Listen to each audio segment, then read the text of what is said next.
program. Michael Hart, the American author of the wide-selling book, The 100, a ranking of the most influential persons in history, chose Prophet Muhammad to be at the top of the list. He said, "My choice of Muhammad to lead the list of the world's most influential persons may surprise some readers and may be questioned by others. But he was the only man in history who was supremely successful on both the religious and secular levels. It is this unparalleled combination of secular and religious influence which I feel entitles Muhammad to be considered the most influential single figure in human history." أشرف الأعراب والعجم خير من يمشي على قدمه. Many international intellectuals were impressed with Prophet Muhammad's personal qualities and expressed it in their writings.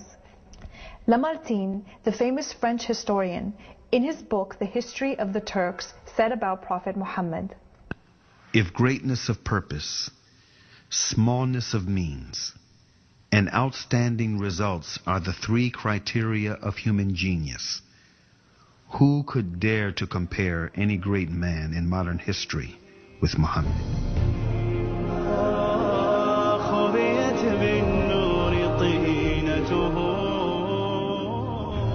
Mahatma Gandhi, the spiritual leader of the Indian independence movement and the pioneer of resistance through mass civil disobedience, said about Prophet Muhammad, peace be upon him, "I became more than convinced that it was not the sword that won a place for Islam in those days in the scheme of life. It was the rigid simplicity, the utter self-effacement of the Prophet, the scrupulous regard for pledges, his intense devotion to his friends and followers, his intrepidity, his fearlessness, his absolute trust in God and in his own mission." Wolfgang Goethe, one of the key figures of German literature and one of the most famous European poets, who was also a painter, humanist, scientist, and philosopher, said about Prophet Muhammad, "He is a prophet and not a poet, and therefore his Quran is to be seen as a divine law and not as a book of a human being, made for education or entertainment."